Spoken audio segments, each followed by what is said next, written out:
작년도 내가 학원에서 모의고사로 출제했던 것이에요. 네, 한번 보시고 충분히 모자랄 리는 없을 거고, 이 문제는 지금 여러분이 풀어보시라는 얘기가 아니라, 내가 오늘 나는 손해사정 이론을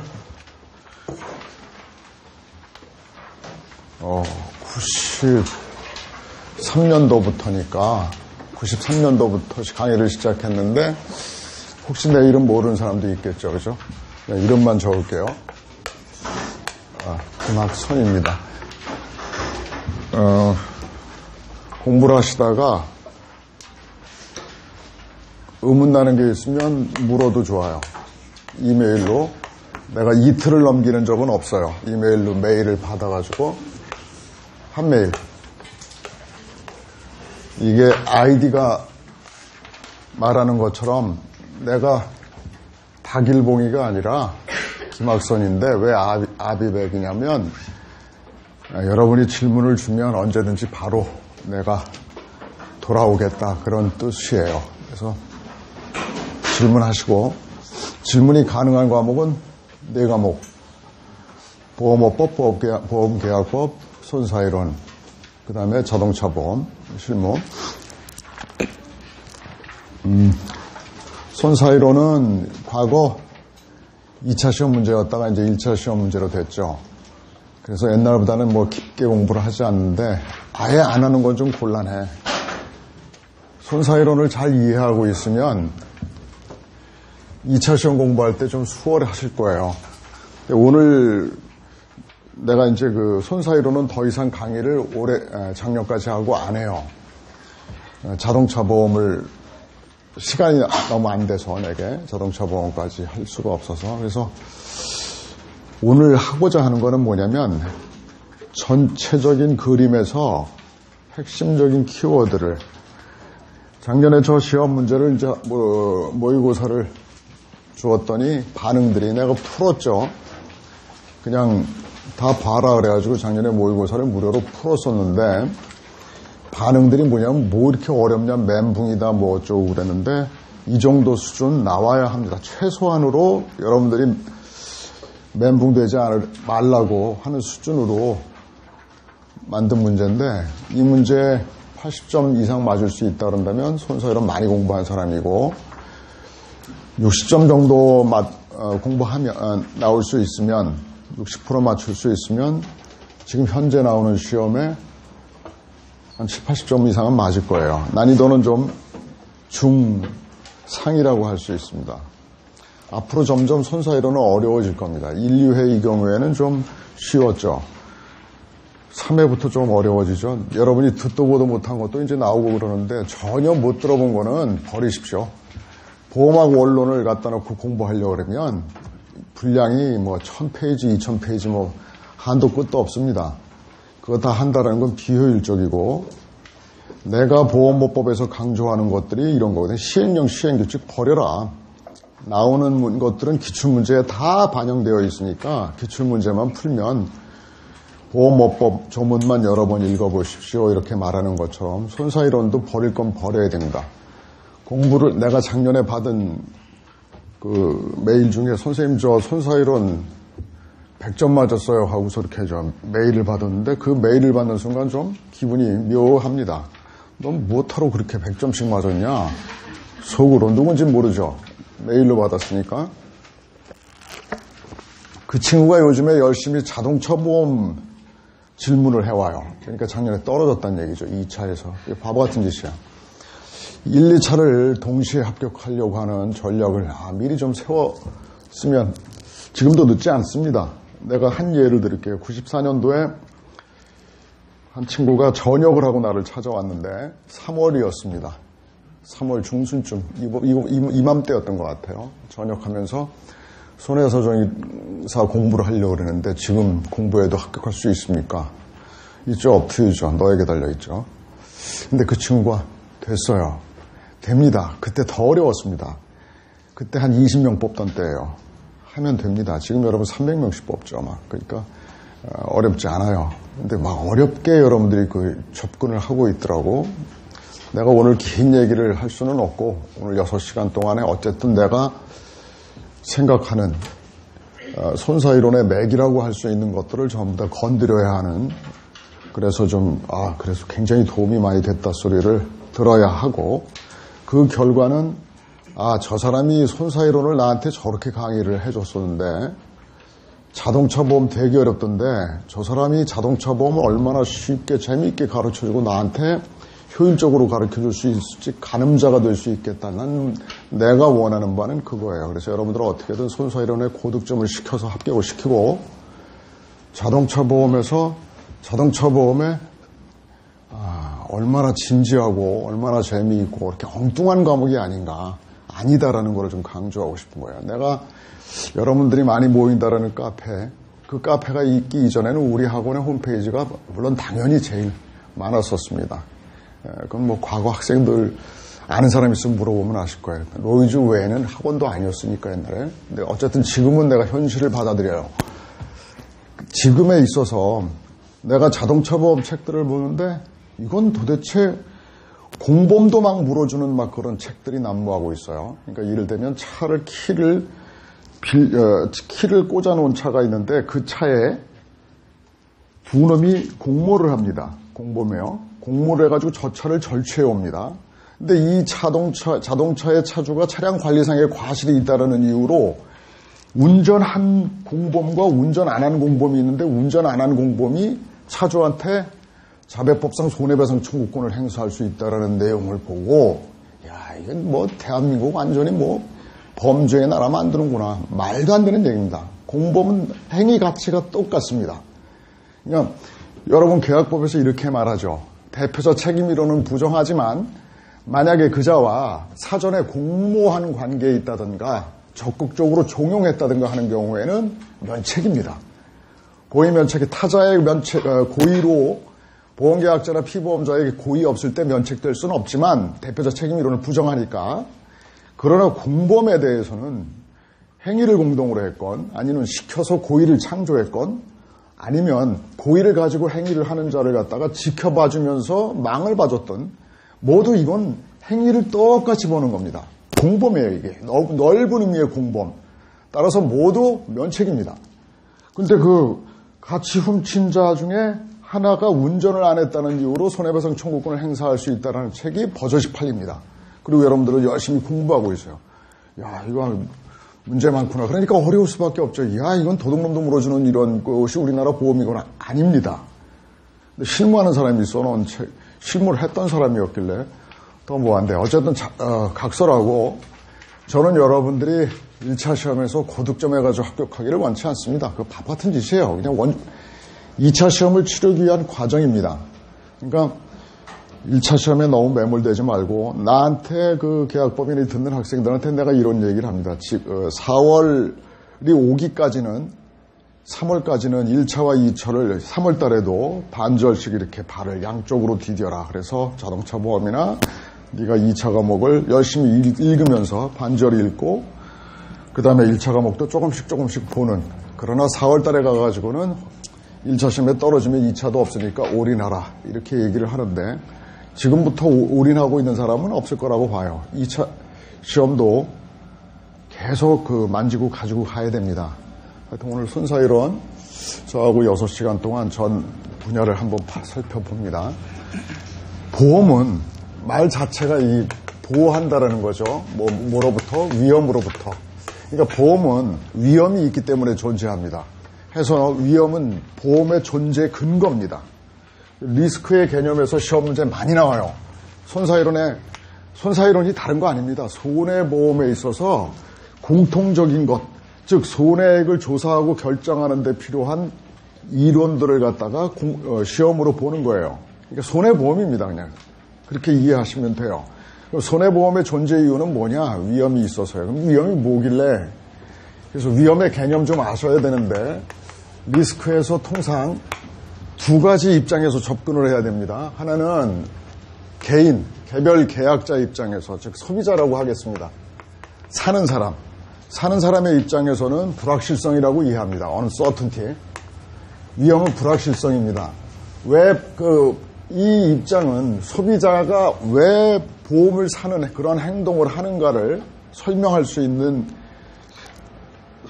용이한 개념이에요. 소비자가 왜 보험에 드냐면 불확실해서요. 불확실하다라는 얘기는 이런 말입니다.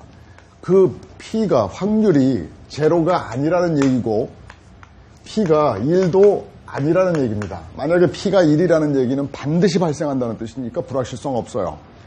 P가 확률이 제로라는 얘기는 절대 발생하지 않는다는 얘기니까 확실하죠. 불확실성이 없습니다. 그러니까 확실하지 않다라는 거예요. 이럴지 저럴지 모르겠다. 그러면 위험은 어느 구간에 있냐면 제로와 1 사이에 어느 부분에 있겠죠. 우리가 P가 만약에 0.9쯤 된다 그런다면 매우 사고 날 확률이 높다라는 얘기고, 만약에 0으로 가깝다고 한다면 사고 날 확률이 거의 없다라는 쪽이고, 보험은 어느 쪽에서 많이 들겠어요. 각자 자기가 느끼는 바가 이쪽으로 좀 더 치우쳐져 있다 그럴 때 보험은 잘 팔리겠죠. 그 다음에 자기가 이쪽으로 좀 덜하다라고 생각하는 사람은 나는 괜찮을 것 같아 해서 보험을 안 들 수도 있겠죠. 그럼 역선택은 어디에 있냐면 여기에 이쪽에 자기가 무언가 좀 불확실성이 사고 날 가능성이 높다라고 생각하는 이쪽에서 역선택이 많겠죠. 여러분 갑자기 툭 튀어나와서 역선택이라고 얘기했는데 다 공부를 어느 정도쯤은 한 분이라고 생각합니다. 어드버스 셀렉션은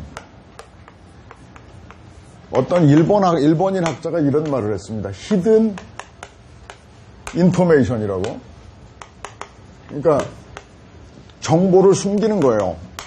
내가 아침에 일어났더니 구역질을 합니다. 그것도 심하게 구역질을 해.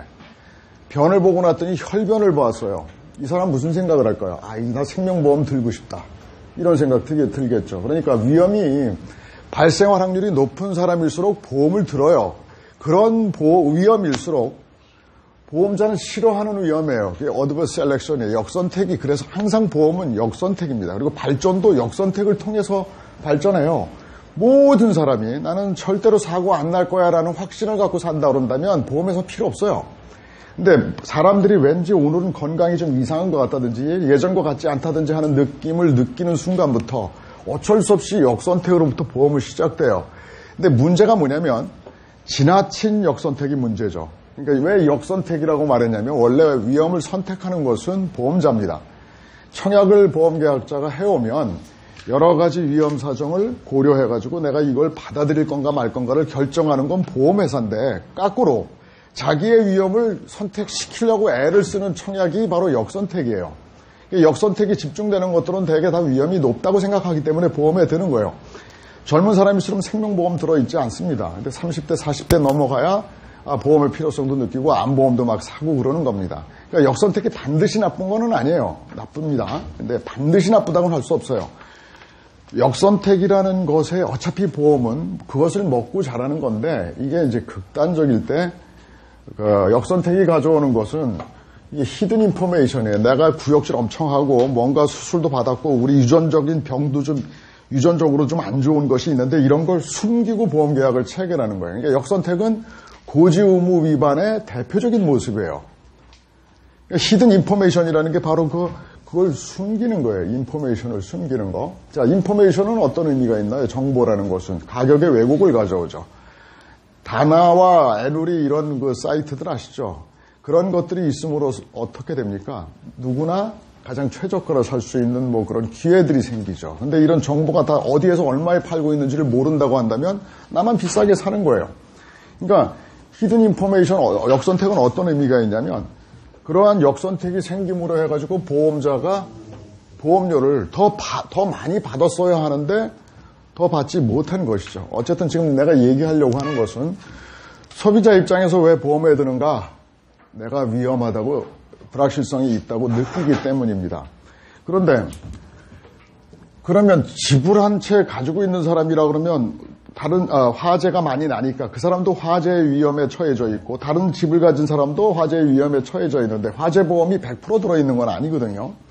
자동차 보험 마찬가지로 무수히 많은 자동차가 있지만 10%쯤은 자동차 종합보험에 들어있지 않아요. 그럼 이런 무보험자는 뭔가? 넌 이렇게 얘기했잖니. 소비자는 위험은 불확실성이고 uncertainty가 있어서 그래서 이것 때문에 보험에 든다고 했는데 그럼 보험 안 드는 놈은 뭐냐? 이 개념도 이해하셔야 합니다. 그것을 subjective risk라고 합니다. 내가 영어를 좀 많이 쓰는 거는 잘난 체 하려고 그러는 게 아니라 보험 제도가 영미에서 생긴 거라서 우리나라 말로 번역이 적절하지 않은 경우에 지금 그 문제를 보시면 다 가로에다가 영어를 써줍니다. 왜냐하면 번역이 제각기 다르기 때문에 그래서 영어의 안에 그 내용도 아셔야 합니다. 서브젝티브 리스크는 주관적 위험이라고 번역하죠. 이건 좀 많이 대표적으로 공통화되어 있는 번역인데 서브젝티브 리스크는 뭐냐면 보험 안 드는 애를 설명하기 위한 개념이에요. 모든 사람이 똑같이 위험에 처해져 있는데도 불구하고 어떤 사람은 보험에 들고 안 드는 이유는 뭐냐면 그 위험을 평가하는, 불확실성을 평가하는 데 있어서는 개인적인 차이가 있단 말이에요. 왜 차이가 날까? 성격이 다르잖아요. 그죠? 어떤 사람은 좀 대범하고 어떤 사람은 좀 소심하고 또 자라온 환경이 달라요. 맨 도둑질하는 그 동네에서 슬럼가에서 태어난 애가 막 훌륭한 마음을 가질 수가 없어요. 그러니까 어느 지역에 보면 도덕적 위험이 좀 많이 집중된다든지 하는 것들을 알 수 있어요. 아무래도 슬럼가라든지 이런 교육, 환경 이러한 것들이 영향을 미쳐서 하나의 인격이 제각기 만들어지거든요. 그러니까 평가하는 데 있어서 개인적인 차이가 있을 수밖에 없다. 뭐 시험 문제에 내가 1회 출제 문제에 그런 걸 한번 낸 적이 있었는데 다음 중 무보험이 존재하는 이유를 설명하라 그러면 주관적 위험 때문입니다. 주관적 위험이 제각기 다르게 평가하는 데 있어서 제각기 차이가 나기 때문입니다. 또 하나의 이유는 돈 없어서죠. 보험료라는 것이 보험이라는 것은 후진국에서는 기대할 수가 없어요. 지금 먹고 살기가 힘들어 죽겠는데 미래를 위해서 준비한다? 이건 말도 안 되죠. 보험은 미래 재화입니다. 현재 재화가 아니에요. 커피를 사가지고 지금 맛있다 이렇게 지금 당장 느낄 수 있는 게 아니라 보험 가입하고 한참 있다가 죽어봐야 병이 나봐야 사고 나봐야 그때서 내가 옛날에 보험 들길 잘했어 하고 과거를 반추할 수 있는 미래 재화입니다. 미래를 준비할 수 있는 사람은 현재가 만족스러운 소비가 이루어져야 되니까 돈 없어서 못 드는 겁니다. 그러니까 주관적 위험의 개념 이런 것들을 좀 잘 이해해 주시고 조금만 더 접근합시다. 내가 작년에 그 모의고사 문제에 기대효용 이론을 모의고사에 출제했는데 작년엔 기대효용 이론이 조금 더 그 계산 문제로 나왔습니다. 근데 기대효용 이론 좀 알고 계셔야 돼요. 이거 처음 듣는 거라고 작년에 그 막 게시판에 글 드는데 그 처음 듣는 개념이 아니라 이걸로 노이만이라는 사람이 노벨 경제학상을 받은 아주 개념입니다. 기대효용 이론은 여기서 나오는데 사람마다 위험을 그런데 평가하는 차이가 제일 달라요. 그래서 어떤 사람은 위험을 갖다가 아주 싫어해요. 회피자예요. 그 다음에 어떤 사람은 위험에 대해서 그저 그래 하고 중립자가 있고 특히 세 가지 타입으로 나눌 수 있다는 겁니다. 위험 선호자도 있어요. 나는 위험이 좋아. 그냥 히말라야 올라가요. 죽는데 막 사람들 가서 죽고 그러는데 저길 왜 올라가지 힘든데 근데 올라가요. 뭐 그런 사람들 말릴 수도 없고. 그러니까 위험에 대해서 대범한 태도를 가진 사람들이 있다 그런다면 이 사람들은 어떤 의미를 갖는 거냐면 자기의 사람이 의사결정을 하는 데 있어서는 소득과 효용 두 가지를 놓고 어떤 걸 가지고 의사결정을 하냐면 확실성 하에서는 소득을 가지고 결정합니다. 확실하니까 소득이 많아지는 쪽을 택합니다. 근데 불확실해요. 소득이 어떻게 될지 불확실해요. 자, 내가 현재의 재산 상태가 10억이다. 근데 만약에 화재가 난다 그러면 내 집이 다 홀라당 다 타버리면 나는 거지가 된다. 다는 안 탈 테니까 5억이 될 수 있다. 라고 한다면 이 사람의 마이너스 되는 소득은 5억이에요. 그죠? 이 소득을 우리가 확실히 안다는다면 나 5억이 될 거야. 그러면 보험 들어야지. 보험료가 훨씬 더 싸니까. 싸다라는 생각을 하겠죠. 5억의 보험료를 받지는 않을 테니까. 그러니까 소득을 가지고 판단을 할 수가 있어요. 근데 불확실성 하에서는 어쩔지 모르니까 불 안 날 수도 있는데 그런데 이 보험료 아깝잖아. 비용이잖아. 쓸데없이 보험료를 100만 원을 왜 내? 이런 생각이 들 수 있겠죠. 이 100만 원을 결정하는 방법 중에 하나가 뭐냐면 기대효용 이론입니다. 이 사람한테 얼마까지 뜯어낼 수 있을까에 그 보험자가 연구하는 거란 말이에요. 연구할 때 얘가 불확실성 하에서 우리는 곡선을 그려보니까 사람의 곡선, 소득을 내가 Y라고 통상 소득을 표시하죠. 효용을 유틸리티라고 합시다. 그렇다면 이 사람은 이런 사람은 뭐냐면 중립적인 태도예요. 지금 현재의 소득 상태가 여긴데 이만큼 증가하게 되면 그만큼과 똑같은 비율로 만족도 늘어나요. 늘어나면 그거 똑같은, 그러니까 소득의 증가와 효용의 증가가 같은 비율로 늘어나는 사람이, 기울기는 뭐 죄 다룰 수 있지만 이런 사람들을 중립적인 태도라고 한다면, 위험의 회피적인 태도는 소득의 증가와 함께 유틸리티는 그만한 비율로 늘어나는 게 아니라 오히려 체감하여, 여러분 그 한계 효용 체감의 법칙이라는 거 그 경제학에서 홍보한 거 있죠. 예, 위험 회피자의 그 효용 곡선은 이렇게 한계 효용이 체감해요. 그러니까 제곱근에, 소득의 제곱근에 비례한다고, 이 사람은.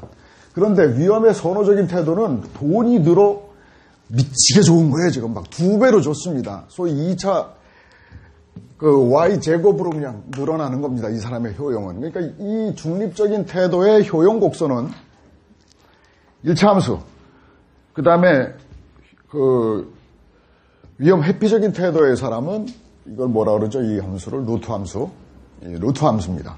반면에 이 위험 선호적인 사람은 이렇게 증가해요. 그렇다면 이제 한번 봅시다. 이 사람한테 보험료를 갖다가 100만 원을 부과한다 그랬을 때, 자, 100만 원의 손실이 생기는 거죠. 이 사람 현실의 손실이 생기는 거예요. 장래는 모르니까, 자, 현실을 놓고 본데 내 장래가 불명한데 내가 현실에 있어서 100만 원을 보험료로 낸다라는 얘기는 100만 원의 소득이 줄어든다라는 의미입니다. 이때 이것이 얼마나 뼈아픈가는 사람마다 차이가 다르단 말이에요. 중립적인 사람은 똑같은 정도의 비율로 가슴 아파요. 반면에 위험 선호하는, 위험을 좋아하는, 즐길 줄 아는 대범한 사람의 입장에서는 소득의 100만 원 감소는 효용의 뼈아픈 감소를 가져와요. 그죠? 제곱으로 갖고 와요.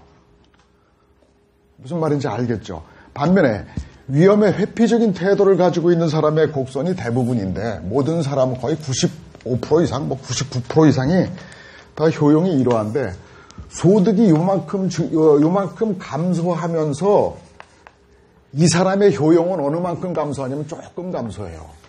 그러니까 보험료의 저항이 크지 않아요.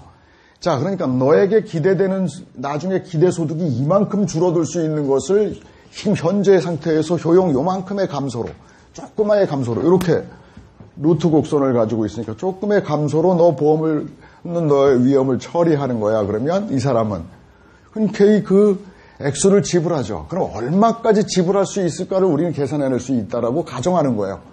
그러니까 이 효용함수를, 만약에 이 사람의 효용함수가 2분의 1의 루트 y였다라고 한다면 이 사람에 맞는, 또 어떤 사람은 3분의 1의 루트 y였다든지 이것만 계산해낼 수 있다 그런다면 우리는 보험료를 얼마까지 뜯어내도 소비자들이 이 집 보험 안 들을래, 너무 비싸, 이런 생각 안 하고 보험 들 수 있는 그 한계 수준까지 끌고 갈 수 있을까? 그걸 찾는 게, 여러분 지금 이 제한된 시간에 모두를 얘기할 수 없고, 이걸 우린 뭐라고 그런다, 그냥 개념만 알아둡시다. 리스크 프리미엄이라고 그래요. 자, 프리미엄이라는 말은 이거 뭐 아파트 프리미엄이 아니고 보험료라고 쓰입니다. 보험 용어에서는. 리스크 프리미엄은 뭐냐면 리스크를 처리하는데 내가 지불할 수 있는 보험료의 한계치입니다. 이 리스크 프리미엄을 계산하기 위해서 기대 효용 이론이 지금 선진 각국에서 아주 많이 쓰이고 있어요. 그래서 리스크 프리미엄까지 보험료를 부과해도 소비자들은 저항이 없다. 얼마까지 올릴 것인가, 보험료를 올릴 것인가에 관해서. 자, 근데 여기서 우리는 이 부분의 영역은, 리스크 프리미엄을 계산하는 영역은 계리사의 영역이고, 손해사정사 시험에서는 뭐가 나와야 되냐면 사람마다 위험을 평가하는 데서 이렇게 차이가 나게 되는데, 이런 개념은 알아두자 이거예요. 위험에 대해서 모든 사람들이 중립적인 태도를 가지고 있다. 중립자라고 그런다면 보험을 잘 팔릴까요, 안 팔릴까요? 이것만 우선 판단해냅시다. 안 팔리게 됩니다. 이유는 여러분들 끄집어내지 못하지만 알고 있어요, 이미. 왜냐하면 보험료는 우리가 통상 보험료라 그러면 영업보험료를 의미하는 거죠. 그 보험료는 총보험료입니다. 우리가 통상 보험료 얼마 냈어? 그 얘기는 보험회사에 얼마 보험료 냈다라는 의미죠. 영업보험료 총보험료입니다. 총보험료는 순보험료 더하기 부가보험료로 구성되어 있어요. 그러니까 순보험료는 뭐냐면 순수하다 이런 뜻입니다. 네트 프리미엄입니다. 순전히 손실을 충당하기 위한 보험료의 구성 부분입니다. 그러니까 전체 우리 수지상등의 원칙의 개념도 아시죠? 모르는 사람, 내가 막 중구난방으로 가네. 여러분들은 어느 정도는 공부했을 거라고 생각해요. N명의 가입자가 보험에 가입할 때 얼마만큼의 사람이 사고가 날까? 그 사람을 R이라고 하자. 그리고 얘네들한테 주는 돈을 Z라고 한다면 이 돈이 총 나갈 돈이죠. 이 나갈 돈을 예측해서 그러면 얘네들한테 보험료를 이걸 만들기 위해서 보험료를 얼마 받아야 되는가? 그 보험료가 P예요. 그래서 NPRZ라고 하는 이 등식에서 이것은 먼저 예측이고 보험은 예측입니다. 이것이 준비죠. 근데 이 예측에 의해서 요 준비된 요 보험료 P를 우리는 순보험료라고 합니다. 이 순보험료는 결국 뭐예요? 이거 해결하는 돈이에요. 누가 해결할 거예요? 누군가 하는 사람이 필요하죠. 맨입으로 할 수는 없잖아요. 그래서 그들한테 주는 돈이 플러스 돼서 부가보험료를 받죠. 통상 순보험료가 70%일 때 부가보험료는 30% 정도, 또는 장기보험 같은 경우에는 순보험료가 60%, 부가보험료 40%. 영업보험, 영업에 들어가는 비용이 많아요. 광고비나 이런 것들이. 그러니까 생명보험이나 상해보험은 대체로 이렇게 6대4 정도예요. 손해보험은 한 7대3 정도로 높지 않아요. 순보험료가 더 높아요. 그러니까 이 돈 다 어디로 가느냐면 모집인 주머니에 들어가고 보험회사 주주한테 주머니에 들어가고 그리고 형광등 단발그 키는 비, 전기세, 광열비 이런 거 다 나가는 겁니다. 이 비용이. 자, 위험의 중립적인 태도인 사람은 소득의 증가와 감소 그리고 소형의 증가와 감소가 같은 비율인데 이걸 내래요. 이거 없다면 들지도 모르겠어요. 이거 없다면 들까 말까 생각해보는데 이것까지 내래요. 안 됩니다. 자, 그 개념을 이해하시면 그러니까 위험의 중립적인 태도를 가진 사람이만 존재한다면 보험은 위축됩니다. 이건 중요한 명제입니다. 그런데 이러한 사람들이 대부분이기 때문에 조금의 소득의 감소에 의해서 이런 사람이 이렇게 한계 효용이 체감하는 사람이 대부분이기 때문에 그럼에도 불구하고 이것을 부가보험료를 포함해서 리스크 프리미엄으로 커버를 할 수 있다라는 얘기입니다. 그러니까 위험의 회피적인 태도를 가진 사람들이 거의 대부분이기 때문에 소득이 많아지고 재산이 많아지고 지킬 게 많아지면 보험료를 기꺼이 지불하는 겁니다. 위험관리의 대표적인 케이스인데 두 가지를 들면 하나는 삼풍백화점이 있었고 또 하나는 대한항공이 있습니다. 난 두 가지를 예로 들어요.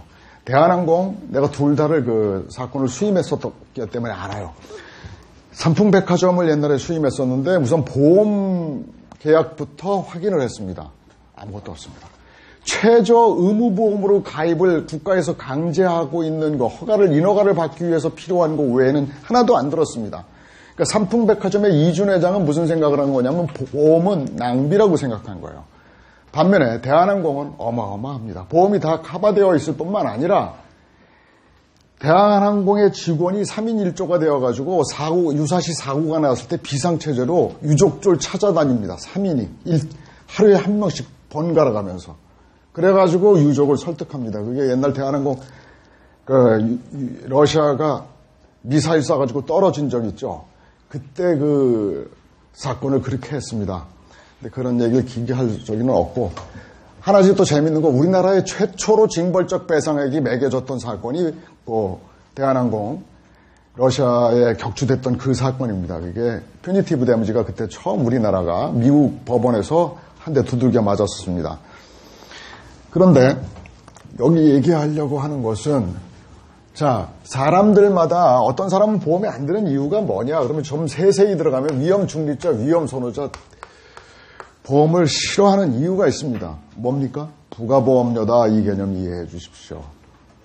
얘는 뭐 말할 것도 없는 거고. 근데 위험회피자는 부가보험료까지는 내가 뭐 얼마든지 그 정도까지는 내가 감내하겠어. 거기다 좀 더 받는다고 그것도 내가 감내할 수 있어. 라는 게 회피자입니다. 그래서 이 곡선을 이해하시면 돼요. 이게 중립자, 이것이 위험회피자, 이거 위험선호자. 그러니까 소득의 증가와 함께 효용이 그 같은 정도로 또는 그 이상으로 늘어나는 사람한테는 보험 CR이가 안 맥힙니다. 뭐 때문이라고요? 부가보험료. 그래서 불확실성이 있으면 다 보험 드는 건데 든다고 생각했는데 아닌 사람도 있다. 그것이 뭐 때문이다? 주관적 위험 때문이다. 주관적 위험을 안으로 깊이 들어가 보면 사람들은 불확실성 하에서 의사결정을 할 때 기대되는 효용 갖고 합니까? 기대되는 수익 갖고 합니까? 효용 갖고 한다. 그래서 효용이 얼마나 증가하고 얼마나 감소하냐를 견주게 되는데 중립적인 태도, 선호적인 태도의 사람의 경우에는 보험이 거부될 수밖에 없는 것이 그 효용 이론이 밝힌 내용이에요. 이 정도는 최소한 기대 효용 이론을 알고 계셔야 합니다. 그 다음에 또 하나의 개념은 보험자의 입장에서 오히려 이게 중요합니다. 보험자의 입장에서 위험의 개념은 베리에이션이라고 영어로 쓸게요. 베리에이션이라고 하는데 이것은 뭐라고 그러냐면 변화라고 하죠. 또는 차이라고 합니다. 그러니까 단 한 가지만 있다 그런다면 차이는 없죠. 동전과 같은 경우는 차이가 있죠. 앞면, 뒷면. 두 가지 이상이 가능할 때 차이가 있는 거죠. 그럼 우린 위험이 있다 이렇게 말하는 겁니다. 근데 현실의 위험은 어떠하냐? 보험자 입장에서 한 가지, 두 가지 이상의 차이 정도가 아니라 만 가지, 100만 가지예요. 자, 서울 시내에 만 채의 가옥이 있습니다. 그래서 내가 화재 보험을 받으려고 그래. 몇 채가 불에 탈까? 알 수가 없어요.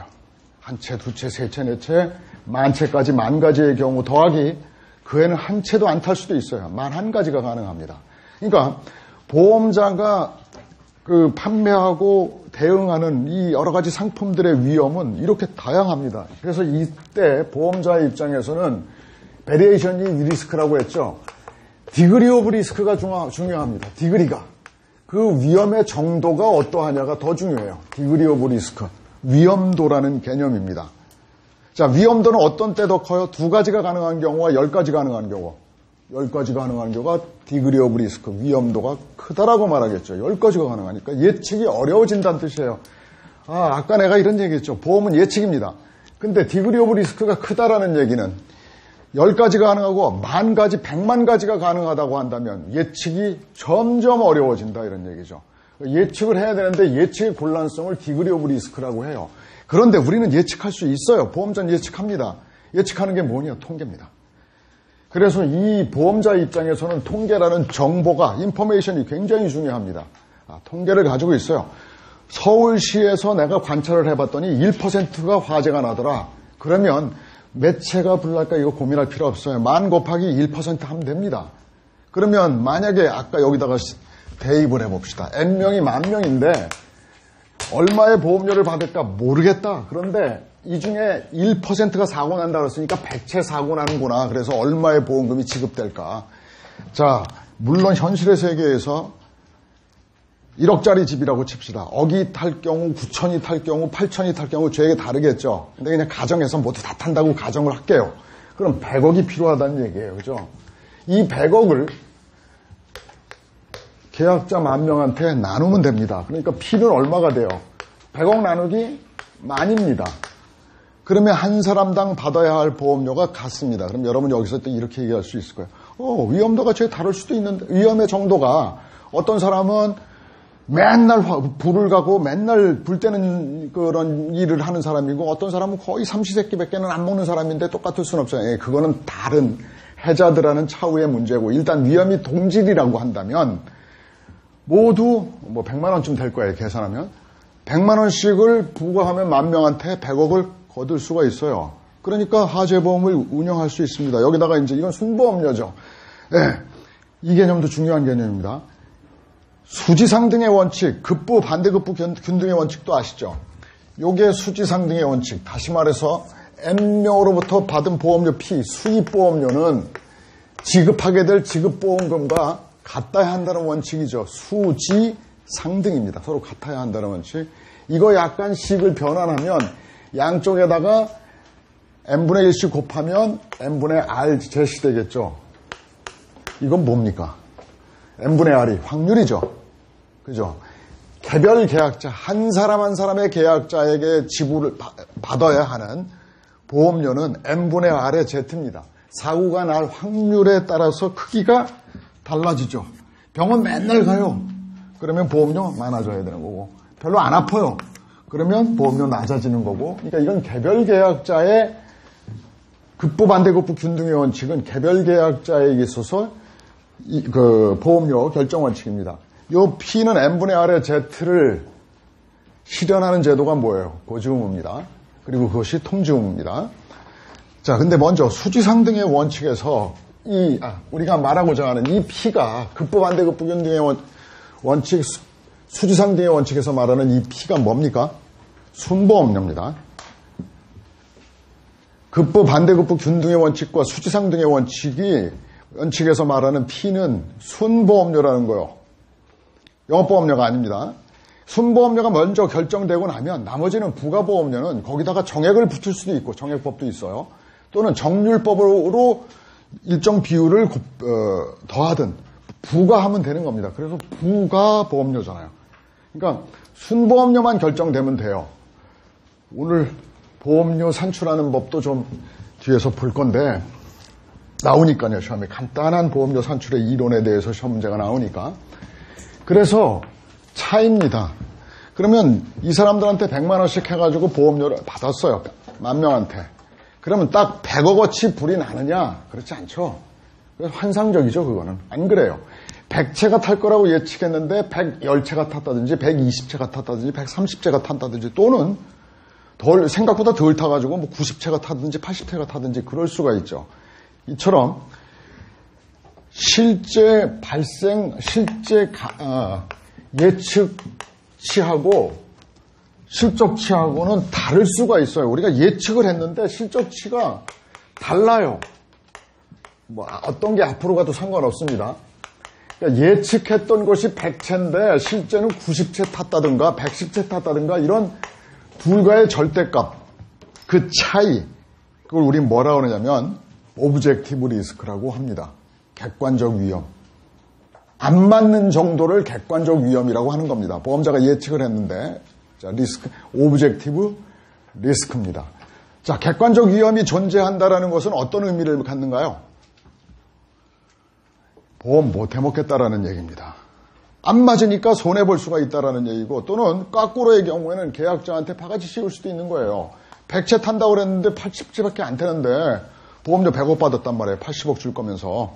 그러니까 객관적 위험이 존재한다라는 것은 누구에게 어느 쪽이든 하여튼 불공평하다라는 얘기예요. 이 객관적 위험이 제거되어야 한다라는 개념도 이해하셔야 합니다. 보험자는 당연히 이걸 제거해야 됩니다. 정확한 정도로 맞출 수 있어야 돼요. 이게 가능합니다. 그것이 바로 대수의 법칙입니다. 대수의 법칙은 이런 뜻이죠. 수가 얼마 아니 되면 그 결과가 들쭉날쭉하다. 그러나 그 수를 무한히 리미트로 보내버리게 되면 객관적 위험은 제로가 됩니다. 거의 무시해도 괜찮은 수준에 떨어지게 된다는 얘기입니다. 자, 실증해 보일 수 있어요. 주사위를 던지면 5의 눈금은 6분의 1이라고 우린 선언적으로 알고 있어요. 정말 그러한가 해서 6번을 굴렸더니 5만 6번 나올 수도 있는 겁니다. 그러니까 수가 작으면 소수의 위험만 관찰하면 완전히 무원칙입니다. 화가 나서 600만 번을 굴려봤다. 이제는 원칙으로 돌아옵니다. 600만 번을 굴려본 결과 5가 100만 17번 나왔습니다. 자, 100만 중에서 17이 차지하는 비중은 거의 무시해도 좋은 수준입니다. 6천만 번을 걸렸더니 6천만 500번이 나왔다 칩시다. 이 500번은 의미 없어요. 1000만이라는 이런 그 큰 덩어리에 붙어 있는 조그만 0.0000m에 속하는 그 소수점은 의미가 없어요. 그러니까 수를 무한히 늘리면 네가 예측한 대로 나타나게 된다. 객관적 위험 없어진다. 네가 예측한 것이 실제치가 된다라는 이론이 대수의 법칙입니다. 여기서 여러분 뭘 끄집어내요? 위험의 다수성. 왜 그렇게 중요한 건지. 마켓 셰어가 작은 회사는 사라질 수 있습니다. 왜 사라졌습니까? 리젠트 화재가? 객관적 위험 때문이에요. 대수의 법칙을 적용하기에 충분한 계약자를 확보하지 못했기 때문에 하나도 맞지가 않는 거예요. 들쭉날쭉했던 거예요. 그래서 경영이 어려웠던 거고 망했습니다. 우리나라에 있었던 리젠트 화재 한 8년 전인가 지구상에 사라졌어요. 그러니까 얼마나 중요하냐 하는 것을 알 수 있죠. 그럼 여기서 조금만 더 접근해 봅시다. 개념 좀 조금씩 내가 좀 산발적이지만 꼭 이해해 두셔야 할 개념입니다. 보험산업은 다른 산업은 자 우리 여기 김밥집 생겼어요. 그럼 옆집에 또 김밥집 생기죠. 잘 된다더라. 옆집이 또 생겨요. 또 생기고 그래서 한계의 이익을 완전히 까먹을 때까지 생겨가지고 다 망해요. 그래가지고 간판 다 없어져요. 이게 경쟁입니다. 그러니까 어떤 게 잘 되는 산업이 있다 그런다면 거기에 사람들이 참입하고 경쟁에 끼어들어요. 그런데 보험산업은 참입이 어렵습니다. 그 시장에 진입이 장벽이 있어요. 그러니까 보험시장의 진입장벽 개념도 여기서 이해하셔야 합니다. 보험시장의 진입장벽은 뭐 때문이다? 다수성 때문입니다. 배수의 법칙 때문입니다. 이게 가장 중요한 진입장벽입니다. 왜냐하면 보험회사를 내가 시작했다라고 한다면 1계약, 2계약, 3계약, 4계약 이렇게 시작해야 됩니다. 1000계약 가지고 있다. 안 맞아요. 100만 계약, 200만 계약을 가지고 있어야 대수의 법칙을 적용할 수 있고 맞아떨어지게 되는데 이제 시작해가지고 1계약, 2계약 안 된다 이겁니다. 그러니까 모든 산업은 진입장벽들은 있어요. 먼저 안착한 곳에서 옆집에 김밥집 생겼어. 에이 김밥값 떨어뜨려. 가격 경쟁을 하고 이렇게 해서 막 방해를 합니다. 그건 다 있어요. 어디나. 근데 보험시장에서는 특유한 진입장벽이 있어요. 대수의 법칙이에요. 그래서 새로운 신생회사라는 걸 찾기가 힘들어요. 그러니까 어떻게 들어옵니까? 진입을 하려면 인수합병, M&A밖에 없습니다. 인수합병을 통해서 들어와요. 교보, 악사. 교보 사가지고 악사가 들어와가지고 나중에 교보 떼내는 겁니다. 무슨 말인지 아시겠죠? 그러니까 보험의 특유한 진입장벽이 바로 이 대수의 법칙입니다. 이 대수의 법칙이 바로 디그리 오브 리스크가 큼에도 불구하고 우리가 예측할 수 있게 만드는 거예요. 객관적 위험을 제거하게 되는 것이다. 그래서 마켓 쉐어가 중요한 겁니다. 그래서 언더라이팅 부서가 뭔지 아시죠? 자, 카바노트 언더라이팅, 승낙하는 부서, 위험이 선택하는 부서. 언더라이팅 부서와 마케팅 부서와는 목표가 달라요. 언더라이팅 부서의 목표는 뭡니까? 많은 계약을, 다수의 위험을 확보하는 겁니다. 대수의 법칙을 적용하기 위한. 그래서 영업부가 강해야 합니다. 근데 이게 강할 때, 언더라이팅 부서. 그래서 하여튼 제가 얘기하고자 하는 거는 뭐냐면, 보험시장의 진입장벽 개념 좀 이해해 주시고, 대수의 법칙. 그래서 다수성이 굉장히 중요하다. 포기할 수 없는 거다, 이거. 그래서 보험회사는 객관적, 내가 이런 차이라 그랬죠. 보험자 입장에서 베리에이션, 차이가 위험이다. 그런데 위험의 차이의 정도가 중요하다. 그래서 차이의 정도가 많으면 많을수록 예측이 어려워지는데 우리는 예측할 수 있다. 뭘로요? 통계, 정보, 통계 확률을 적용해서. 그런데 그게 안 맞으면 어쩌지? 걱정하지 마시라. 영업 열심히 하면 된다. 대수의 법칙을 적용하면 그 문제는 해결된다. 그래서 주관적 위험의 개념, 객관적 위험의 개념, 서브젝티브 리스크, 오브젝티브 리스크 개념 여기서 자를게요. 더 깊이 들어가면 좋긴 하지만 그 다음에 여러분이 구별해야 할 개념 중에 이 페릴과 해자도도 이해해야 합니다. 이 페릴도 따로 시험 문제에 나오고 해자도도 따로 물어봅디다. 페릴은 뭐냐면 영어로 코즈업으로 씁니다. 손실의 원인. 이 얘기는 이런 뜻이죠. 페릴이 발생하면 로스가 생긴다는 뜻입니다. 그럼 페릴은 뭐냐? 그냥 위험이라고 번역을 하지만 우리는 위험이라고 말을 쓰지만 담보 위험 이런 얘기 들어봤죠? 그게 뭡니까? 보험사고예요. 면책 위험 들어봤죠? 면책 사유 아닙니까? 어떤 사고를 특히 물어주기로 약속했을 때 그걸 우린 페릴스 카바드 담보하기로 했다. 담보 위험 물어주기로 했다라는 뜻이고 페릴스 익스크루디드 내가 쫓아버렸다. 면책하기로 했다. 이 면책 위험이에요. 근데 여러분은 비담보 위험이라는 말도 들어봤어요. 그죠? 페릴스 언커버드라고 하는. 뭐냐? 단순히 이건 면책 위험도 담보 위험도 아닌 팽겨진 위험입니다. 왜 그런 것들이 생기냐? 자, 페릴은 사고라고 번역을 할게요. 손실의 원이니까 손실이 발생하는 거 어떤 사고가 있어요? 사고자 붙일 수 있는 거 다 충돌 사고 났다, 화재 사고 났다, 접촉 사고 났다 이게 페릴입니다. 그런데 이 페릴을 보험회사가 물어주는 건데 어떤 페릴을 물어줄 건가에 관해서는 보험자가 선택하는 거죠. 자, 충돌로 인한 손실의 예측 R이 얼마야? 그 다음에 접촉으로 인한 R이 몇이야? 하는 통계는 다 있어요. 그러니까 이걸 담고 이거 담고 이거 담음으로써 점점점 R은 커지겠죠. 화재로 100채 같아요. 낙뢰로 해가지고 망가지는 집이 뭐 10채가 있고, 홍수가 나가지고 1000채가 쓸려가고, 이 통계는 다 있을 거란 말이에요. 이걸 다 물어줄 건가, 아니면 요거까지만 물어줄 건가, 아니면 이것만 물어줄 건가, 보험자는 선택할 수 있죠. 왜? 보험료와 관계되는 거니까. 만약에 억이라고 칩시다. 100억을 물어주는 경우와 110억 물어주는 경우와 1110억을 물어주는 경우는 다 보험료가 다르죠. N명한테 부과하는 보험료 피해 수준이 달라질 테니까. 그럼 모두 물어주는 보험이 좋지 않느냐? 꼭 그렇게 말할 수가 없죠. 왜? 보험료가 비싸져야 되니까. 별로 발생이 희박한데도 불구하고 보험료만 많이 낸다 그런다면 소비자들은 별로 원치 않아요. 그런 대표적인 것들이 전쟁이나 지진 이런 것들이에요. 거의 한번 발생하면 크지만 심각하지만 빈도가 별로 없는데 우리가 별로 체감하지 않는데 그 보험료 평상시에 보험료로 낸다라는 것은 좀 화가 나는 일이란 말이에요. 그러니까 소비자에게 보험료는 어때요? 소비자가 감당할 수 있는 보험료 수준을 정해야 한단 말이에요. 그래서 또 폭발도 있잖아요. 폭발. 이런 거 면책하자라고 했다면 페리스 익스크루디드 쫓아버린 거예요. 면책 위험이에요. 얘는 물어주자 페리스 카바드가 된 거예요. 그런데 면책하기로 하지도 않고 익스크루드 커버하기로 하지도 않고 내버려둔 게 있다고 한다면 그건 우리는 그냥 내버려둔 위험, 비담보 위험이라고 하는 겁니다. 그럼 어떤 때 비담보 위험이 존재하냐면 담보하는 이 페리를 결정하는 방법 두 가지 타입이 있어요. 포괄 책임주의와 열거 책임주의라는 말은 들어보셨죠? 포괄 책임주의는 뭐냐면 이런 얘기입니다. 특히 면책 사유로 정한 거 외에는 다 물어주기로 하는 방식입니다. 열거 책임주의는 특히 물어주기로 열거한 것만 물어주는 방식입니다.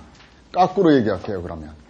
포괄 책임주의는 안 물어주는 위험을 열거한 겁니다. 열거 책임주의는 안 물어주는 위험을 포괄적으로 정한 겁니다. 맞네요. 그죠? 뒤집어도. 개념 이해하십니까? 자, 그러니까 열거 책임주의는 결국 열거된 것만 물어주니까 열거되지 않은 것들은 안 물어준다는 얘기잖아요. 그건 면책이라는 얘기잖아요. 그러니까 열거 책임주의 하에서만 비담보 위험이 있습니다. 포괄 책임주의에서는 물어주거나 안 물어주거나 둘 중 하나입니다. 내가 지금 뭘 끄집어내기 위해서 지금 설명드리는 건데 열거 책임주의에서만 이 세 가지가 다 있어요. 담보, 비담보, 면책 위험. 열거 책임주의에서 물어주기로 한 거, 안 물어주기로 한 거 특히. 근데 이도저도 아닌 거, 이 비담보 위험. 여기에서 나중에 여러분들이 시험 문제 자주 나오는 위험 보편의 원칙이 나옵니다. 그건 조금 좀 뒤로 밀어두고 하여튼 사고라고 하는 게 페릴입니다. 그래서 페릴을 정하는 방식에 열거 책임주의, 포괄 책임주의 두 가지가 있는데 두 가지를 구별합시다. 어떤 쪽이 더 보험 계약자가 카바 받는 게 많을까요? 보호받는 게, 보험 보호의 범위가 어떤 게 넓을까요? 포괄 책임주의죠. 포괄 책임주의와 열거 책임주의는 뭐에 중요한 뭐가 예견 가능성입니다. 예견 가능했던 것이 내가 예견하지 않은 것조차도 담보받을 수 있는 게 포괄 책임주의예요. 열거 책임주의는 내가 예견하지 못했던 것들은 빠져버릴 수밖에 없어요. 이거 넣을까요 뺄까요 넣을까요 뺄까요 해서 예견하지 못한 것 그런 게 있을 줄이야 하고 상상하지 못했던 것들은 빠져 있어요. 그러니까 불측의 손해를 볼 수 있는 여지가 열거 책임주의에 있어요. 그렇다면 포괄 책임주의와 열거 책임주의 중에서 가계보험은 어느 쪽을 선호할까요? 예측 능력이 없기 때문에 포괄 책임주의가 점점 많아지고 있는 겁니다. 전통적으로 가계보험 중에 화재보험 같은 것은 열거 책임주의였는데 점점 포괄 책임주의의 그런 약관들도 슬슬 나오고 있어요. 가계보험의 경우에는. 기업보험은 예측 능력이 있어요. 쓸데없이 필요 없는 위험은 난 이거 필요 없다는 걸 명백히 하는데 보험료를 내기 싫어요. 전통적으로 해상보험은 포괄 책임주의 방식이었습니다. 바다 위에 고유의 위험 다. 그러다가 지금은 어떻게 합니까? 하나씩 열거해서 요것만 해적, 좌초, 침몰 이렇게 해서 열거합니다. 나 해적 빼. 우리는 저 해협 안 지나. 해적 빼자. 너무 비싸. 이렇게 열거 책임주의 방식으로 기업보험이 가고 있는 추세고, 가계보험은 오히려 포괄 책임주의 쪽으로. 왜? 보험보호의 범위가 넓기 때문에. 그럼 보험료는 다소 포괄 책임주의가 비쌀 수밖에 없습니다. 그 다음에 입증의 책임이라는 개념을 아시죠? 프루프 오브 로스, 버든 오브 프루프. 입증 책임. 여러분 아시잖아요. 고지의무 위반의 입증 책임 누구에게 있어요? 권리를 행사하려는 자가 항상 있는 겁니다. 권리가 뭡니까? 해지권이죠. 해지권은 보험자가 갖는 권리죠. 그러니까 보험자에게 입증 책임이 있는 겁니다. 면책 사유의 입증 책임 누구에게 있어요? 면책의 효과를 주장하려고 그러는 자가 보험자죠. 그러니까 보험자에게 입증 책임이 있는 겁니다. 그러면 보험사고에 있어서 인과관계 입증 책임 누가 있어요? 누구에게 있어요? 보험금 청구권 누가 갖죠? 피보험자가 가지니까 계약자 측인 피보험자에게 있는 겁니다. 그러니까 입증 책임은 피보험자에게 있는데 그 입증의 정도가 쉬워요. 포괄 책임주의가. 왜? 네가 다 물어준다고 했잖아. 네가 포괄적으로 다 물어준다고 했잖아. 계약 체결할 때. 그러니까 난 모르겠다. 난 손해가 났다. 어떤 것 때문인지는 난 모르겠어. 너 다 물어준다 그랬잖아. 그러니까 보험회사는 거꾸로 이래야 되죠. 아니야, 이건 면책 사유로 인한 거야 라고 입증을 해야죠. 면책 사유는 자기의 권리를 주장하는 거니까. 해서 입증 책임이 둘 다 피보험자에게 있지만 포괄 책임주의에서는 아주 간단하게 쉽게 그냥 추상적인 입증으로 끝나요. 나 손실 났다. 하나, 열거 책임주의는 달라요. 구체적으로 이 열거되어 있는 이 페릴로부터 발생한 손해라는 걸 입증해야 되기 때문에 보다 어려워요. 열거 책임주의가. 그래서 가계보험에 별로 친하지 않아서 다시 지금 정리하겠습니다. 포괄 책임주의는 보험보호의 범위가 넓고 입증의 정도가 아주 경하다. 추상적인 입증으로 충분하다. 다만 다소 보험료가 비싸다라는 단점은 있다. 그렇지만 그러한 특징들 때문에 가계보험은 점차 어디로 가는 추세다? 집에서 우리 일반 가정에서 드는 보험은 포괄 책임주의 방식을 많이 택하고 있다. 거꾸로 열거 책임주의는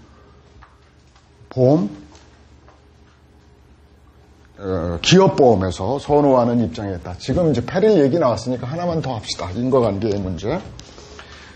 자, 로스가 발생했어요. 근데 이 로스의 원인 중에 우리는 사고가 났다라고 할 때 사고가 이렇게 명확하게 한 가지만 발생하는 경우도 있죠. 자동차 사고 같은 거는 명확해요. 꽝 하고서 내가 어떤 사람이 다쳤어요. 순간적으로 순식간에 일어나는 거기 때문에 시간의 텀도 없고 그러기 때문에 얘 왜 다쳤니? 차에 치웠잖아. 그 보험회사가 물어줘야지. 이게 쉬워요. 한데 가장 어려운 것들은 상해보험이에요. 얘가 등산 가서 떨어져서 굴렀어요. 그리고서 괜찮다고 빨간 약 바르고 후시딘 바르고 그러면 며칠인데 이게 쓱 나가지고 병원에 가서 그거 어떻게 하다 보니까 또 염증이 번졌대요. 그런데 얘가 체질에 혈액병 체질도 있고 여러 가지 이상한 체질이 있어서 치료 기간이 계속 길어지더니 죽었대요. 이럴 수 있는 게 인체예요. 상해보험은 인과관계가 굉장히 복잡하고 분쟁이 많아요. 해상보험도 그렇습니다. 이게 침몰했는데 침몰의 원인이 뭔지. 자, 해상의 선박이 항해를 하다가 하나의 인과관계만 드릴게요. 선박이 항해를 하는데 전쟁이 났어요. 그러니까 어뢰를 쏴대요. 불을 향해서. 그러니까 야, 불 꺼! 그런 거예요. 그래서 불 끄고 소등 항해를 하니까 앞이 안 보여요. 그래서 바위에 부딪힙니다. 바위에 부딪히는 거 이 좌초죠, 좌초. 그래서 로스가 생겼습니다. 전쟁 위험은 면책 위험이고 소등 항해 이런 것들은 비담보고 좌초 이건 담보 위험이에요. 손실이 인과관계의 문제는 이런 겁니다. 손실이 뭐로 생겼어야 되냐면 물어주기로 약속한 그 사고로부터 생긴 손실이어야 물어주는 겁니다. 보험자의 보상책임 발생 요건 지금 여기서 봐둡시다. 1. 페릴이 발생해야 된다. 보험사고가 발생해야 될 것. 두 번째, 그래서 로스가 발생할 것. 손해가 발생할 것. 그리고 사고와 로스와의 사이에는 인과관계가 있을 것. 마지막으로 면책 사유가 존재하지 않을 것. 이게 손해보험자의 보상책임 발생 요건이에요. 계약법에서 공부한. 보험사고 발생해야 한다, 손해 발생해야 한다, 인과관계 있어야 한다, 면책사유가 없어야 한다. 그런데 인과관계의 문제에서 여태까지 우리는 그랬어요. 인과관계는 근인설이 영미에서 통설이었고 세계의 통설이었습니다. 근인은 뭐냐면 proximate, 가까운 데오리, proximate cause 데오리입니다. 원인이 시간에서 가까운 거. 여기서 가깝다라는 개념은 시간이었습니다. 그러니까 이 사고로 선주가 보험회사에 보험금을 청구했습니다. 근인은 어떤 겁니까? 시간에서 가까운 거. 로스랑 가장 가까운 건 예죠. 보험금 지급을 기대했는데 거절합니다. 그래서 소송을 제기했는데 영국 해사법원에서 어떤 판결을 하냐면 여태까지는 인과관계를 오로지 시간의 근접만 가지고 판단해왔다. 그랬더니 불합리한 결과가 있더라. 그래서 전체의 진행 과정 중에서 시간만 고려할 게 아니라 효과면을 들여다봐야 한다. 효과, 결과를 이야기하는 힘이 누가 셌는지를 봐야 한다. 그런데 아무리 봐도 시간은 얘가 가깝지만 효과에 있어서 가장 가까웠던 거는 얘다 하면서 최유력 조건설이라고 이름을 붙입니다. 결과 이야기하는 힘이 제일 셌다 이런 얘기입니다. 그래서 영미의 통설은 최유력 조건설입니다. 우리나라의 통설은 대륙에서는 상당 인과관계설이라고 합니다. 차이 없습니다. 최유력 조건설은 뭐냐면 이렇게 봐가지고 전체의 진행 과정 중에서 효과의 면을 들여다봐가지고 결과를 이야기하는데 가장 힘이 우월했던 놈, 프로다미넌트라는 표현을 쓰는데 힘이 우월했던 놈이 인과관계에 있는 원인이다라는 거고 상당 인과관계에서는 우리 일반의 경험 법칙에 비추어 보아. 우리가 어떻게 살아왔냐? 넌 어떻게 살아왔어? 이렇게 살아왔지? 그런 많이 쌓인 그런 경험들을 비추어서 볼 때 선행의 사실, 이 중에 어떤 놈을 선행으로 뽑아서 그거와 이 후행의 로스와의 사이에 고개가 끄덕여져 상당성이 있다라고 판단되는 그 원인, 그 조건이 인과관계에 있는 것이다라고 하는 게 상당 인과관계설입니다. 그러니까 일반의 경험 법칙 플러스 상당성. 그 상당성은 뭡니까 결국? 영미 아이들이 말하는 효과에 있어서 가장 우월한 거와 뭐가 달라요? 다르지 않아요. 그러니까 영미의 최유력 조건설이나 대륙의 우리나라나 독일 뭐 이런 대륙법계 국가의 상당 인과관계설이나 별반 차이 없는 겁니다. 상당 인과관계설은 이해가 안 될 수 있으니까 하나 예를 들면 만약에 화재가 났습니다. 화재가 나가지고 카메라니 막 뭐 이런 거를 귀중품을 갖다가 집에서 꺼내다가 길에다 놨어요. 또 뭘 꺼내러 갔더니 어떤 놈이 카메라를 가지고 도망갔어요. 화재보험자가 물어주려면 화재로 인한 카메라의 손실인가를 판단하려면 일반의 경험 법칙에 비춰보잔 말이에요. 내가 살아봤는데 다른 내가 저기 역삼동에 살 때 화재 났는데 물건 밖에다 갖다 놨는데 아무도 안 집어갔거든. 근데 여기서는 집어갔네. 이게 무슨 얘기냐면 일반의 경험 법칙에 비추어 볼 때 네가 쭉 살아온 거 경험 쭉 되돌려봐. 그런데 카메라가 불나면 잊어버려지는 거야? 여긴 특별히 여기서만 그랬어. 여기만 이상한 놈이 그러면 화재와 인과관계가 차단된다 이런 얘기예요. 그런데 만약에 집안에 있는 벽지가 소방수 막 쏘아대가지고 불난 집에 쏘아대가지고 다 오염이 됐어요. 인과관계에 있는 손해입니까? 아닙니까? 손해예요. 어느 곳에서 화재가 나더라도 물을 뿌리니까 당연히 인테리어가 오염될 수밖에 없는 거죠. 내가 쭉 살아왔는데 그거는 수긍이 가. 그게 상당히 인과관계입니다. 그럼 최유력 조건설을 주장하는 사람은 이렇게 말하겠죠. 효과적인 면을 들여다보니까 화재 때문에 카메라 잃어버린 게 아니야. 어떤 놈이 도심이 발생해가지고 생겨난 별개의 일이야. 이렇게 판단할 거고 효과의 면에 들여다보니까 야, 물 뿌렸잖아. 그러니까 생긴 손해야. 별로 결과에 있어 차이는 없어요. 어쨌든 인과관계에 의해서 우리는 보험자의 보상 책임 여부를 결정하게 되는데 내가 지금 뭘 끄집어내려고 그러냐면 위험 보편의 원칙을 끄집어내려고 합니다. 위험 보편의 원칙은 뭐냐? 결론부터 말할게요. 위험 보편의 원칙은 인과관계 수정이론입니다. 인과관계의 수정이론, 인과관계의 제한이론입니다. 인과관계를 적용하지 않겠다라는 거예요. 자, 비담보 위험이 발생하고 그 다음에 강풍이 불었습니다. 그리고 막 태풍급의 강풍이 엄청난 바람이 불어가지고 지붕이 날아가고 난리가 났어요. 그러던 차에 어디서 불똥이 튀어가지고 발화가 됐어요. 그래서 화재가 났습니다. 그래가지고 로스가 생겼는데 이렇게 말할 수 있어요. 집이 망가졌는데 보험자는 야, 이 강풍으로 이미 집은 다 난리가 났어. 기둥도 다 막 부러지고 막 이미 그 집으로서의 효과가 없는 저게 도대체 집이야? 라고 할 정도로 지금 쟤는 망가졌어. 그런데 불우연이 났을 뿐이야. 이게 정말 효과의 면을 들여다보면 기과력, 결과 야기하는 힘에 있어서 우월했어 라고 판단할 수 있어요. 또 한 가지 상당인과관계로서 표현하면 내가 경험 법칙사 보면 야 저렇게 막 회오리 바람 치고 그래가지고 집이 다 지금 막 기둥도 부러지고 기와장 다 날아가고 그랬다면 이 집에 생긴 손실은 화재가 아닌 얘야 하면 면책이 돼요. 비담보 위험이어서. 그렇죠. 그런데 화재가 나가지고 어쨌든 불이 나서 글렀거든요. 탔어요. 영미의 법원에서 나온 판례 이론입니다. 뭐라고 말하는 거냐면 일단 담보 위험으로 손해가 발생했다면 그 앞은 거슬러 가지 마라. 면책 위험이었다면 거슬러 가자. 전쟁 같은 거. 특히 면책 사유이라고 한다면 물어줄 책임 없다. 그러나 단순히 비담보, 열거하지 않았던 것과의 인과관계를 주장해서 면책을 주장하는 걸 제한하는 판결을 한 거예요. 그래서 뭐냐면 한번 담보 위험으로 발생한 손실 이전을 좀 보편적으로 물어준다. 인과관계 이론에 의하면 면책이 맞아요. 그런데 물어주기로 한 겁니다. 그래서 위험 보편의 원칙은 열거 책임주의에서만 문제되는 겁니다. 포괄 책임주의는 얘기할 필요가 없어요. 비담보 위험이 아예 없으니까. 열거 책임주의 하에서 보험보호의 범위가 넓다 좁다? 좁죠.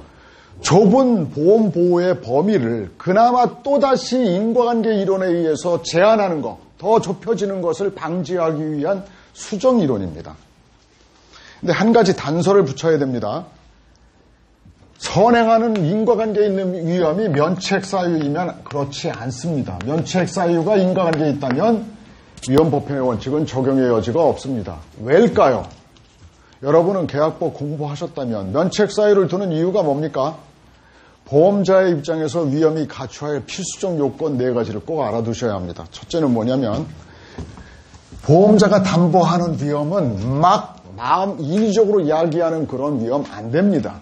그렇게 한다면 개판됩니다. 우연성이 있어야 우연한 위험이어야 하고 그 위험은 너무 커서는 안 됩니다. 보험자가 지불 능력을 유지할 수가 없어요. 대이변적이어서는 안 돼요. 대이변적이지 않을 것이고 그리고 그 위험은 동질적인 위험이어야 돼요. 동질 다수의 위험이어야 한다는 건 보험의 기본, 아까 다수성은 왠지 이해하셨죠? 진입장벽을 얘기하면서도 보험자의 장래 예측을 가능하게 하는 거고 그 객관적 위험을 제거하는 기능을 하잖아요. 동질성, 다수성을 갖춰야 합니다. 위험은. 이 동질성을 갖추지 않아서 면책 사유로 하고 있는 거 굉장히 많아요. 무면허 운전 면책 약관이라든지 뭐 음주운전을 면책한다든지 이런 것들은 다른 놈들은 술 안 먹는데 왜 너만 먹고 난리야 뭐 이런 것들입니다. 또 자동차 보험을 들었는데 자동차 보험을 개인용 보험 들어놓고서 얘가 그걸로 나라시 유상운송을 하고 다녀요. 돈 받고 사람 태우고 다녀요. 이질적이죠. 동질의 위험은 출퇴근 레저용으로 사용하고 있는데 얘는 지금 종일 지금 손님 받으러 돌아다닌단 말이에요. 운행거리가 어마어마하게 길죠. 사고 위험이 많이 노출되게 되겠죠. 그러니까 위질적이어서 면책사유를 두는 겁니다. 면책사유를 그러니까 보험자가 담보할 수 있는 위험은 이런 조건을 갖춰야 돼. 또 한 가지 더 손실은 금전적으로 측정이 가능해야 합니다. 도대체 사고가 났는데 얼마를 줘? 그걸 알 수 있어야 하죠. 이게 보험자의 입장에서 위험이 보험으로 만들기 위해서, 보험으로 상품화하기 위해서 위험이 반드시 갖춰야 할 필수적 요건입니다. 이 위험만이 보험으로 커버할 수 있어요. 그런데 이런 걸 갖추지 못한 놈들이 들어온다고 한다면 보험 망가져요. 그래서 담장을 쌓아놓은 거예요. 여기 못 들어와 하고 담장 쌓아놓은 게 바로 면책사유입니다. 그래서 고의적인 거 담장 못 넘어요. 전쟁 담장 못 넘어오고 유상운송 그런 것들이 담장을 못 넘어오는 거예요. 그러니까 면책사유는 한마디로 표현하면 스탠다이제이션 오브 리스크입니다. 위험을 표준화하려고 그러는 거예요. 왜? 보험자는 표준적 위험을 갖춘 위험만을 상품화할 수 있는 것이기 때문에. 보험 상품화가 가능한 위험은 뭐라고요? 표준적 위험. 이 네 가지를 갖춰야 돼. 갖추지 못한 것은 면책사유입니다. 자, 면책사유를 두는 취지를 이제 알겠죠? 뭐라고 그랬어요? 위험의 표준화예요. 하기 때문에 아무리 소비자를 보호하고 계약자를 보호하기 위해서 위험을 보편적으로 담보해 준다고 하더라도 면책사유까지 담보해 줄 수는 없어요. 그럼 이제 정리합니다.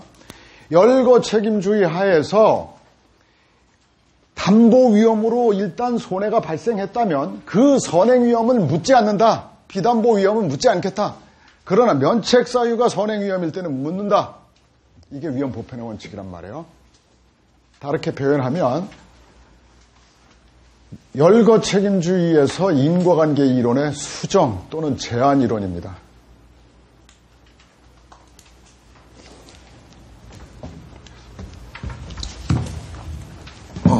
여기 리스크에서 페리를 이 정도 이해하시면 못 풀 문제 없다고 생각하는데 이 정도면 딱 5분만 움직이겠습니다. 담배 한 대만 피고 들어올게요.